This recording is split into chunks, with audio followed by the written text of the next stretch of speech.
Can a silent, outcast child born among broken windows change the world with the lines of code he writes? Malcolm Mack Carter's journey from the darkness of Detroit to the heights of Silicon Valley is not just about success. It is a resurrection story woven with belonging, resilience, and hope.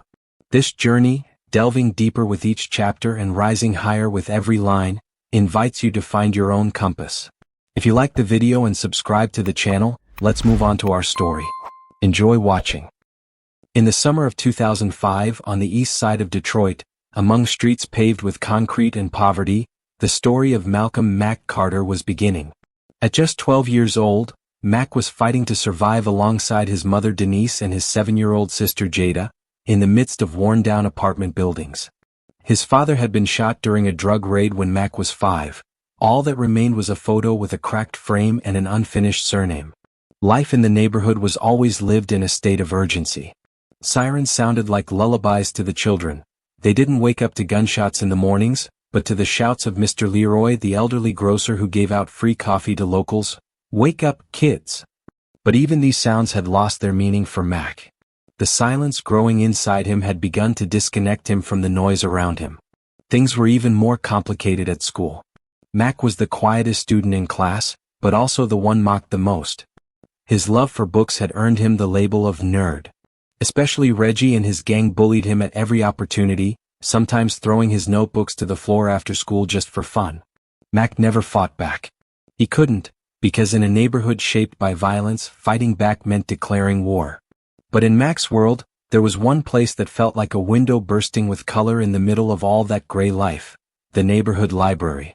Once a church, the building, with its stone walls and stained glass windows, seemed as if it had been torn from another world.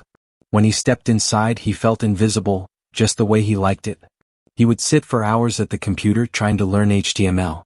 The first tags he saw, and felt like whispers telling him he could rewrite his own story. Mr. Whitaker, a retired engineer who worked at the library, was the first adult to notice the light in Mack's eyes. A former IBM employee, Whitaker approached him and asked, "Are you interested in coding, son?" Mack could only nod in response. From that moment on, their relationship deepened a little more every week. Whitaker taught him basic computer concepts, how Python worked, and that software wasn't just a profession, it was a form of expression. Mack's first project was fixing the constantly crashing inventory program at the local butcher, Mr. Jennings. Under Whitaker's guidance, Mack rewrote the software from scratch. When the program finally worked, Mr. Jennings gave him $10 and laughed, saying, "You've got an Einstein in you, kid, but you need to wear more puffy coats." For the first time, an adult laughed at Mack, without mocking him. But hope never stayed long in this neighborhood. When Reggie found out about Mack's success with the butcher, he made him a target. One evening, as Mack was walking home, he heard footsteps behind him. He ran. His heart was pounding like it would explode.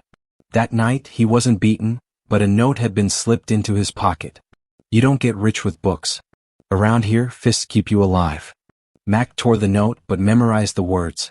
Because the lessons learned in the neighborhood weren't part of any curriculum, but they were far more lasting. That night, he sat at his computer and continued to code. Because there was no other way to tell his story. This silent child born in the backstreets of Detroit was, though no one had noticed yet, the millionaire software developer of the future. Within a society that had excluded him, he had begun to write himself a new destiny, line by line. It was one of Detroit's cold autumn evenings. The sky was covered with a hazy gray tinged with dirty orange. As he always did after school, Mack walked to the neighborhood library. The smell of books was mixed with a slight dampness rising from the cracked floorboards. For him, this place was a harbor outside the real world. In the real world, he was labeled a loser, a black nerd, or a mama's boy. But here, when he sat in front of a monitor, the world consisted only of lines and possibilities. That day, he met the man who would change his life, Mr. Leonard Whitaker. A retired computer engineer with gray hair, a cane, a soft voice, and sharp words. Every Wednesday and Friday, the old man volunteered at the library's tech corner, teaching basic computer skills to kids.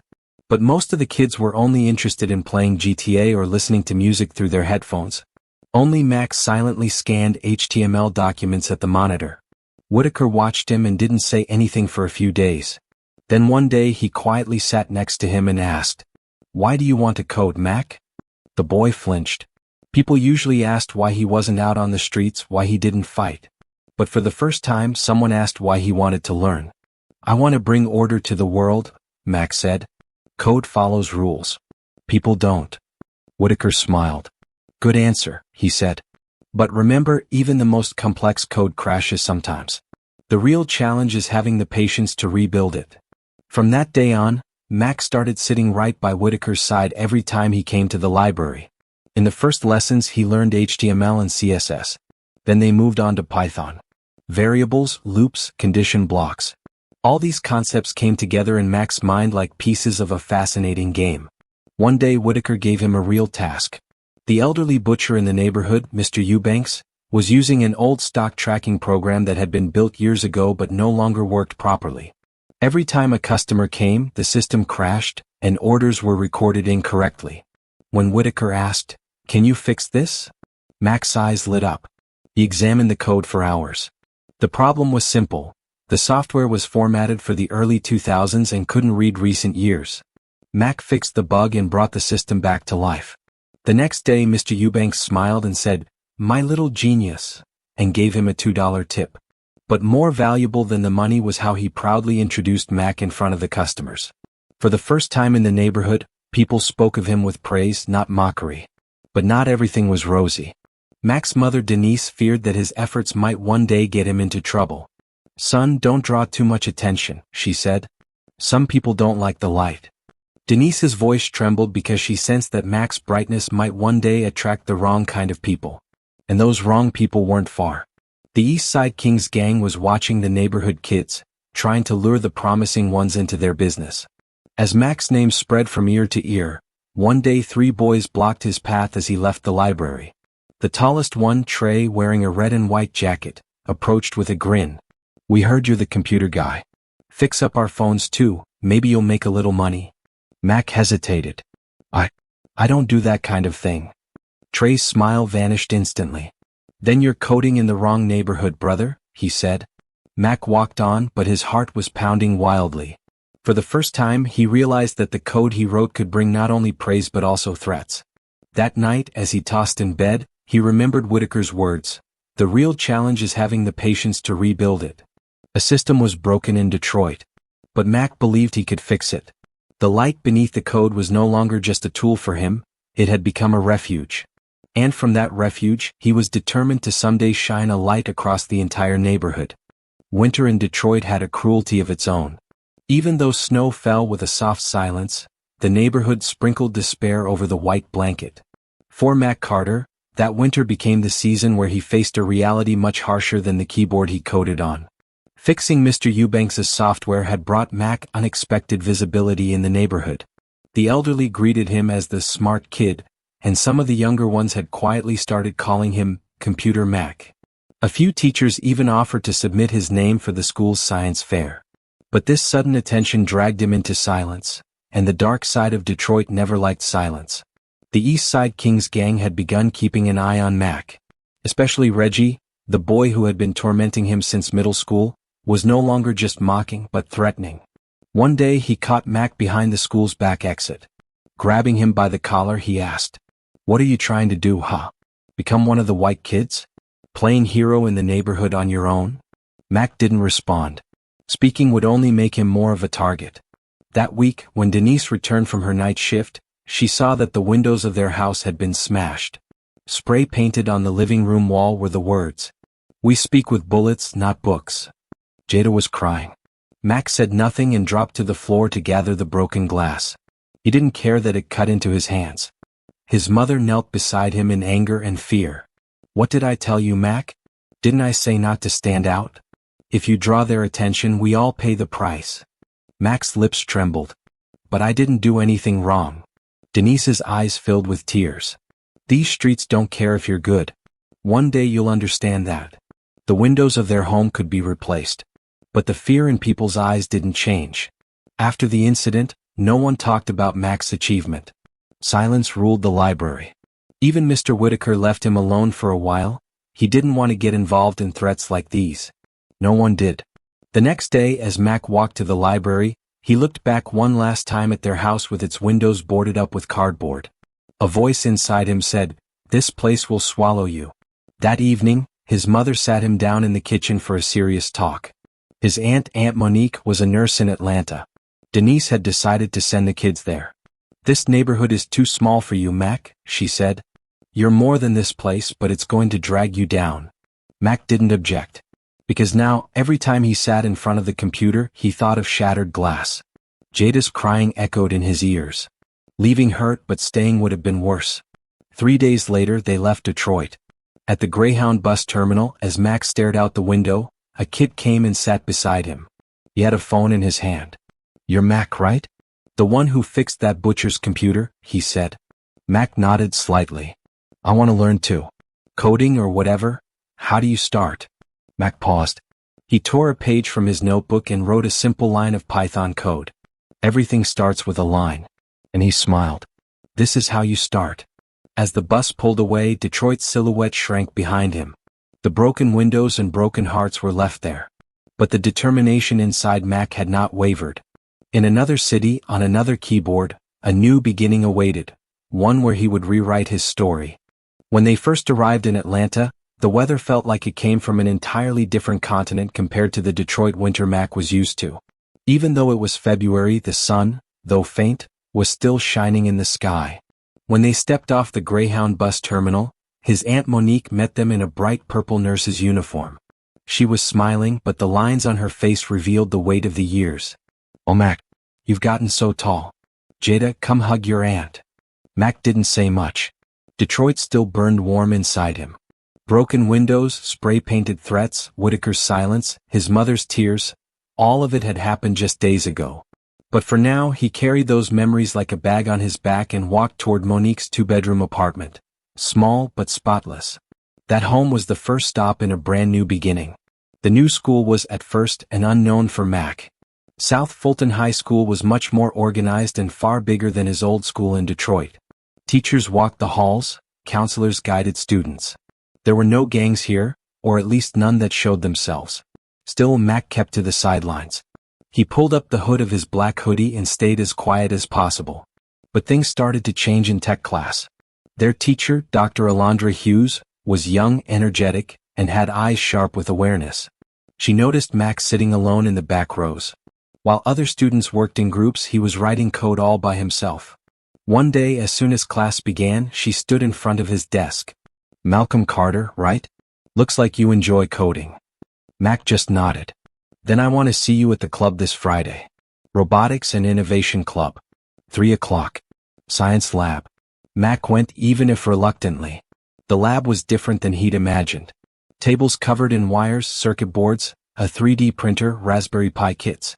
And in the center of the room stood a half-finished robotic arm model. The students in the club were different too. They didn't make fun of him. One of them even approached and asked with admiration, "You can really code?" For the first time, he didn't feel like a stranger. Dr. Hughes saw Mac's potential almost instantly. She directed him to a citywide competition, the Hack for Hope Atlanta Hackathon. It was a platform for young people who could use technology for social good. Mac pulled back at first. "I'm not a team player," he said. But Dr. Hughes insisted. "Sometimes you write the best lines alone, but big projects are built by teams." Those words struck Mac. He had always been alone in Detroit, but maybe he didn't have to be anymore. When the hackathon day arrived, Mac found himself in a real tech competition for the first time. His team had 3 other members. Sasha, interested in social services, Luis, focused on interface design, and Amir, a quiet type who loved data analysis. For 4 days they worked without going to school or heading home. Their project was this: a mobile map app that could allow families to share their locations after natural disasters, send help requests, and let aid organizations view needs in real time. Mac gave the project its name, AidMap. At first, the software crashed several times. Amir's database connections, Sasha's needs lists, Luis's interface, none of them synced right away. But Mac worked through the nights, fixed the bugs, and connected the system together. By the final day, the app was running flawlessly. When the judges saw it at the competition hall, their eyes widened. Because it wasn't just an idea, it was a working product. Such a young team, and such a solid system, one judge muttered. AidMap won the jury's special award. In that moment, Mack was applauded on a real stage for the first time. It was more than just a handshake. A short article even ran in the Atlanta newspapers. High school students bring tech solutions to disaster relief. Mack's name was mentioned in the article. That day his Aunt Monique cut it out and pinned it to the refrigerator. After the competition, Dr. Hughes congratulated Mack personally. She handed him a small USB drive. Inside were resources full of Python, data science, machine learning, and open-source projects. "This is only the beginning," she said. "Someone like you can change the world." That night, as Mack lay in bed staring at the ceiling, Detroit's shadows no longer suffocated him. The broken windows were now a distant dream. AidMap wasn't just an app, it was the first step where his imagination had turned into reality. The next morning, Mack opened his computer. There was an email waiting. The subject line read, "Investment offer for AidMap, Cypress Labs Incorporated." After the hackathon in Atlanta, life was never the same for Mack. While AidMap's success made small waves locally, the real change began with an email from Cypress Labs Incorporated, a Silicon Valley-based tech incubator. The email requested details about the app and asked for a one-on-one meeting with the founder. Yes, the founder. They didn't see Mack as a 16-year-old high school student. They saw him as a serious software entrepreneur. When Dr. Hughes received the news, her eyes welled up. "Mack," she said, "this isn't just an offer. This is destiny calling. You have to go." But Mack was torn. Go. California? Presenting to major investors in a world where no one knew him, thousands of miles away? These things happened in books, not in Detroit. Sometimes even in Atlanta he still felt like an outsider. But Monique bought him a plane ticket. "If you want to win," she said, "you have to leave your fear behind. If you're going to be the main character of your story, it's time to learn not just to walk, but to fly." The day he landed in Silicon Valley, Mack saw the ocean for the first time in his life. He was picked up at San Jose Airport by Isabella Reyes, a woman in her early 40s of Hispanic descent. She was part of Cypress Labs' investment and mentorship team. Her first words to Mack were, "Young genius, your code reached us and we were stunned. Such a clear, functional, and impactful app at your age. Are you here alone?" Mack shook his head. "Code is always with me." Isabella laughed. "Great answer."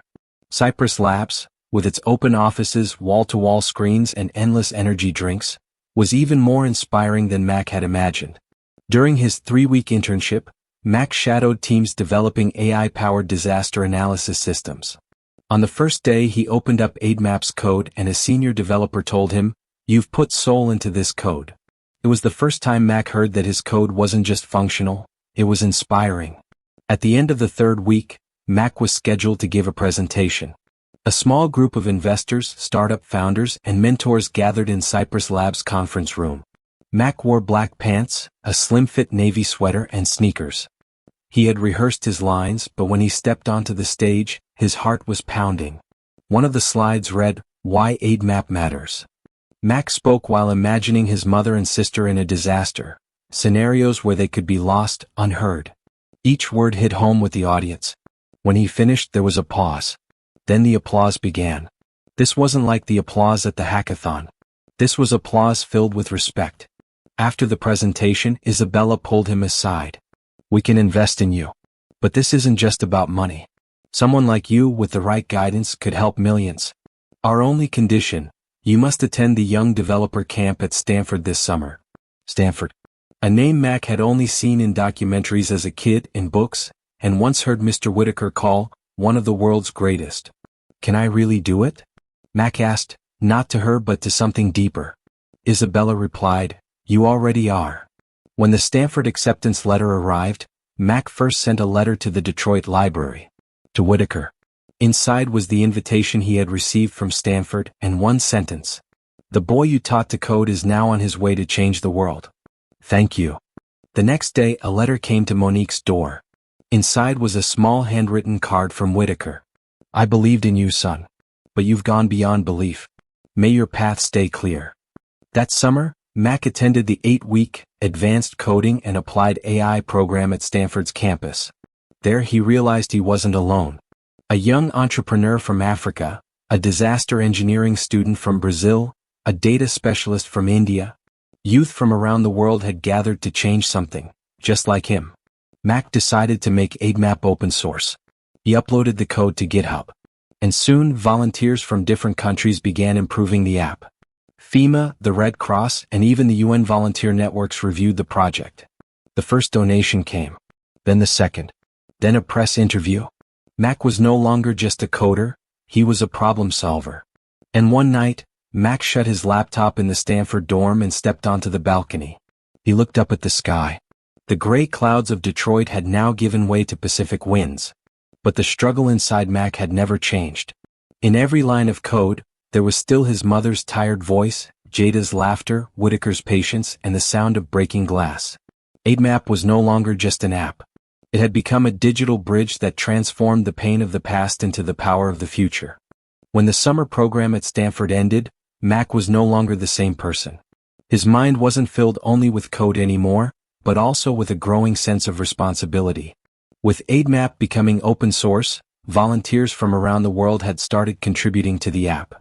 A developer from Colombia was optimizing the infrastructure for mobile devices. A volunteer from the Philippines was adding data analysis tools for post-flood situations. AidMap was slowly becoming more than a project. It was turning into a global movement. After Stanford, Mack returned to Atlanta for only a few weeks. Because Cypress Labs had made him a new offer, to launch an official startup to expand the commercial version of AidMap through enterprise partnerships. This time it was real. Investment, management, building a team. Mack would no longer be just a developer. He was becoming an entrepreneur. Monique's eyes filled with tears. Jada was excited but a little wistful. My brother's famous now. Denise on the phone said only one sentence. Son, you're removing our fear from your name. Mack moved into a small apartment in San Francisco. It was cheap, damp, but it became the first headquarters of the company he founded under the name Abridge Incorporated. Yes, AidMap had now evolved into its commercial version, Abridge. Mack's first move was to bring Sasha and Amir, his old teammates from Stanford, onto the project. The three of them worked day and night, running the first official pilot project with FEMA. Everything was moving incredibly fast. But every rapid rise brings its own test. In the summer of 2020, the largest wildfires in California's history began. Abridge became one of the most critical tools in directing aid organizations across the disaster zones. People were checking in their locations and help was being routed based on location data. But one morning, as thousands of requests poured in at once, the system crashed. The servers were overwhelmed. The map wouldn't load and aid requests hung in limbo. On Twitter, the hashtag #AidBridgeFail started trending. The press amplified the story. Young founder's app sparks crisis instead of relief. Mack was shattered. He sat motionless in his office for hours. For the first time, the lines of code blurred before his eyes. This is my fault, he said. I wasn't prepared enough. Amir and Sasha didn't blame him, but the silence was heavier than any words. That night, Mack stayed alone in the office. He called his mother. For a long time he said nothing. Then finally one sentence came out. Even the kindest intentions can still cause harm, Mom. Denise replied quietly. Being hurt makes you human. Not giving up makes you Mack. The next morning Mack stood up, his eyes red. When everyone arrived at work, he turned to them and said, We're rebuilding the system. This time we're moving to AWS. It's going to be stronger, faster, more resilient. The team worked 72 hours without sleep. They backed up the old system, built a new architecture, migrated the data, and relaunched the platform. This time, it worked. And it was faster than ever. Mack took it one step further. Not only did he share the system as open source again, but he also developed a crisis time traffic protocol. Aid requests would now be routed first by regional queue, then by an AI-powered priority algorithm. Abridge didn't just recover, it was reborn. The media took notice. A journalist wrote an article titled Big Lesson from a Young Founder. A brief interview aired on CNN. There Mack said, I'm not ashamed of my mistakes. Because mistakes are the language of growth. And we're still growing. That statement resonated with investors too. Cypress Labs launched a new funding round. In its Series C, Abridge raised $90 million in capital. Mack was now 27 years old, and his equity stake officially made him a millionaire. But wealth didn't change Mack's life.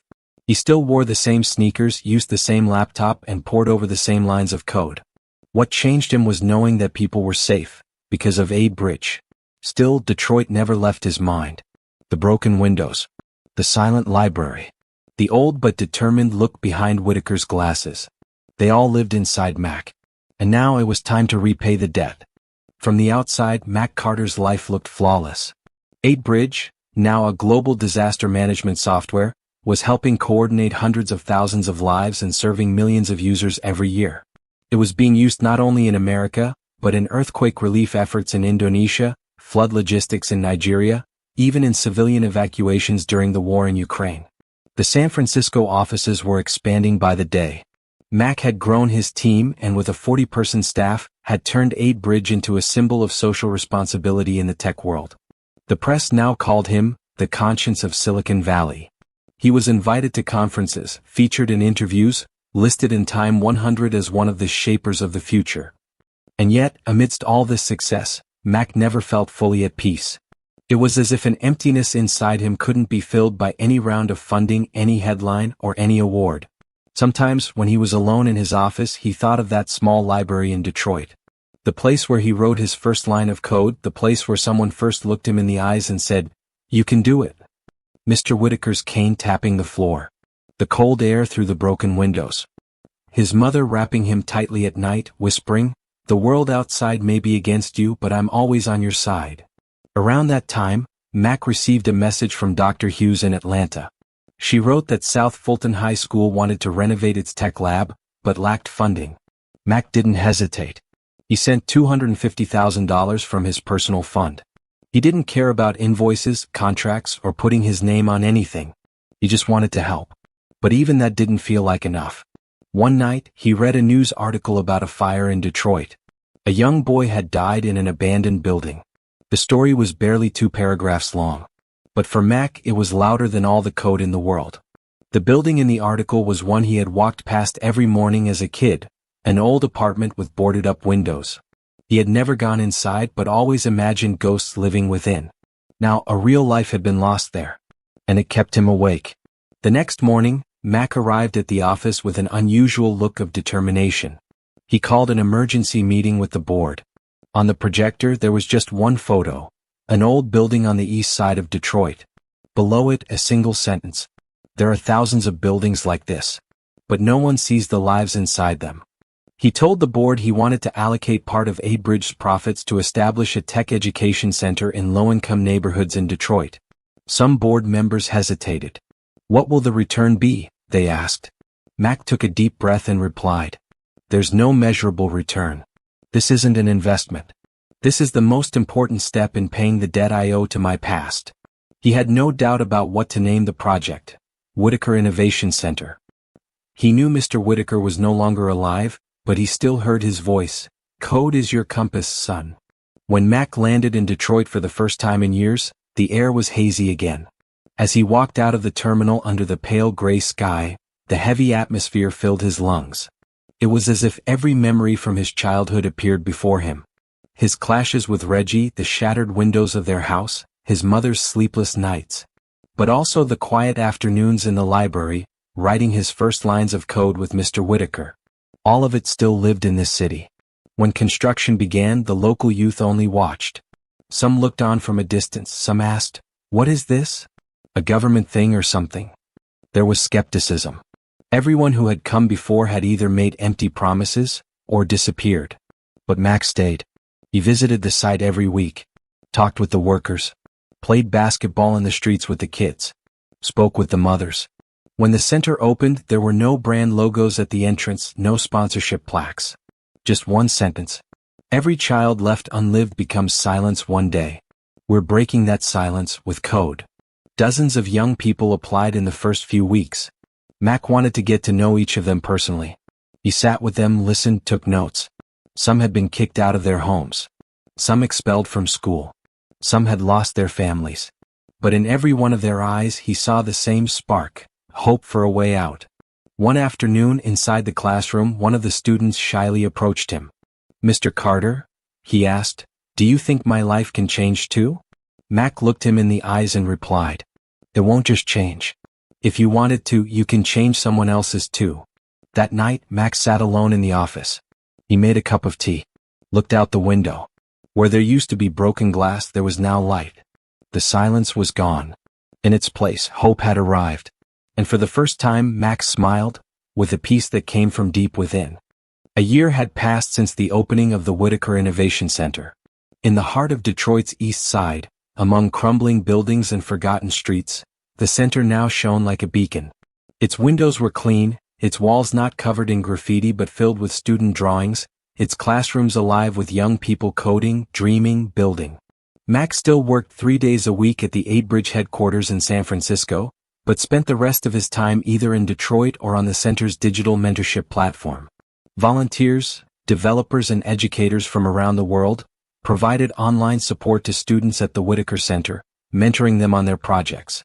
And those kids, they were no longer seen as troubled or cast aside. In the city, they were beginning to be known by a new name, Whitaker's Kids. One day, a local news crew was filming a segment in front of the center. A reporter held a microphone to a 16-year-old student. "What's the most important thing you've learned here?" The boy didn't hesitate. "I learned how to write my own worth. When people tell you, you're not enough, here they tell you, yes you are." Mack watched the interview on a small TV in his office, and his eyes filled with tears. It was as if he wanted to reach out and hug the younger version of himself. That beaten-down, isolated boy was now a man inspiring thousands. But for Mack, the story still wasn't over. One evening he stayed late at the center. It was raining. He looked out the window thinking quietly about the past. That first broken window. Reggie. Whitaker. His sister Jada crying that night. Mr. Eubanks saying, "You've got an Einstein in you, kid." The first code he wrote on a torn scrap of paper. The morning he left Detroit, someone approached. One of the center's new instructors, an alumnus of Whitaker's early classes, was holding a small notebook. "Mack," he said, "they want you to say a few words at tomorrow's graduation ceremony, just to close things out. Are you ready?" Mack smiled. "I think I've been searching for those words my whole life." The next day, in the center's small conference room, 20 students graduated for the first time. Applause rose as each name was called. Mack was the final speaker. As he stepped onto the stage, the room fell silent. He scanned the faces, the students, the teachers, his Aunt Monique, his mother Denise, and his sister Jada sitting beside her. He took a deep breath. "This center may carry my name, but this story isn't mine. This is the story of the kids who were told no. The outcasts, the unseen. When glass breaks, it makes a sound, but no one looks back. Yet we were always looking out through that glass. With hope. With stubbornness. With silence. Today you've broken that silence. You've given yourselves a voice. Now it's time to be a light for someone else." I'm Mack Carter. I was born in Detroit. I wrote code. I fell. I started over. But I never gave up. Because one day someone told me, code is your compass. Whatever your compass may be, never lose your direction. Look back, but walk forward. Let the light shine through your broken places. The room was still. Then came a wave of applause. But the quietest applause was the one inside Mack. It was the peace in his heart. After the ceremony, a young girl came up and hugged him. "I want to learn to code too," she said. Mack knelt down, hugged her. At that moment, he didn't think of being a millionaire or of the Time magazine cover or the investor meetings. Just that hug. Because a true legacy was being written, quietly, in that moment. Later that night, he walked through the building alone. Before turning out the lights, he stopped in front of the photo of Mr. Whitaker hanging on the wall. "We did it, Mr. Whitaker," he whispered. "We did it." And before switching off the lights, he smiled one last time. Because now his story was complete. And every completed story is the beginning of another one. Thank you for listening. Don't forget to subscribe to the channel and like the video.